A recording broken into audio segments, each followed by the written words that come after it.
ನಾನ್ ದುಡ್ದು 1000 ಎಕರೆ ಮಾಡ್ತೀನಿ. ಸತ್ತೋದ್ರೆ ಮೂಲೆ ಅಲ್ಲೇ ಬಿಸಾಕೋದು. ಸೆಂಟ್ರಲ್ ಹಾಕಿದ್ರೆ ರೇಟ್ ಕಡಿಮೆ ಆಗುತ್ತಲ್ಲ. ನಾನ್ 1000 ಎಕರೆ ಮಾಡಿದ್ರು 1000 ಎಕರೆಯಲ್ಲಿ ಸೆಂಟರ್ ಅಲ್ಲ, ಟೆಂಪಲ್ ಏನ್ ಕಟ್ಟಲ್ಲ, ಮೂಲೆ ಅಲ್ಲಿ ಹಾಕ್ತಾರೆ.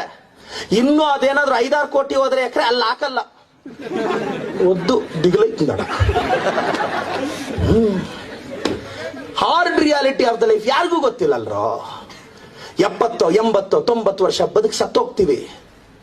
75-80 ವರ್ಷ ಬದುಕಿ ಮಕ್ಕಳನ್ನ ತುಂಬಾ ಓದಿಸಿರ್ತೀವಿ. ಇಂಜಿನಿಯರ್ ಓದಿರ್ತಾರೆ, ದೊಡ್ಡ ಕೋರ್ಸ್ಗಳು ಓದಿರ್ತಾರೆ. 80-90 ವರ್ಷಕ್ಕೆ ಅಪ್ಪ ಸತ್ತೋದ್ರೆ ಮಗನೋ ಮಗಳು ಏನಂತಾರೆ, ಬಾಡಿ ಎಷ್ಟೊತ್ತಿಗೆ ಬರುತ್ತೆ ಅನ್ಸ್ತಾರೆ. 80-90 ವರ್ಷದ ಡ್ಯಾಡಿನ ನಿಮಿಷಗಳಲ್ಲಿ ಬಾಡಿ ಮಾಡಾಕ್ತಾರೆ. ಇದೇ ನಿಜ. ಅಪ್ಪ ಸತ್ತೋದಾಗ, ಅಮ್ಮ ಸತ್ತೋದಾಗ, ಕೊನೆಯದಾಗ ಅವ್ರಿಗೆ ಮಲಗಿರೋ ಹಾಸಿಗೆ ನನಗ್ ಬೇಕು. ಅವ್ರು ಹಾಕೊಂಡಿರೋ ಬೆಡ್ಶೀಟ್ ನಾನು ಎತ್ಕೊಂಡು ಹೋಗ್ತೀನಿ. ನಮ್ಮಪ್ಪ ಹಾಕಿರೋ ಶರ್ಟ್ನ ಆಲ್ಟರ್ ಮಾಡಿ ನಾನು ಹಾಕ್ಸ್ಕೊಂತೀನಿ. ನಮ್ಮಮ್ಮ ಕಟ್ಟಿರೋ ಸೀರೆನ ನಾನು ಸುಟ್ಕೊಂತೀನಿ ಅಂತ ಯಾವ ಮಕ್ಕಳು ಕಿತ್ತಾಡಲ್ಲ. ಆ ತಲ್ದಿಮ್ಮನ ಹಾಸಿಗೆನ ಎತ್ಕೊಂಡೋಗಿ ತಿಪ್ಪೆಯಲ್ಲಿ ಬಿಸಾಕ್ತಾರೆ. ಬೆಡ್ಶೀಟ್ನ ಕೂಲಿ ಅವ್ರಿಗೆ ಕೊಡ್ತಾರೆ. ಆ ಸೀರೆಗಳನ್ನ ಎತ್ಕೊಂಡೋಗಿ ಬಡವ್ರಿಗೆ ಅವ್ರಿಗೆ ಹಂಚ್ಬಿಡ್ತಾರೆ. ಸುಮ್ಮಲು ಜಮೀನು. ಈ ಕೋರ್ಟ್ ಕೇಸ್.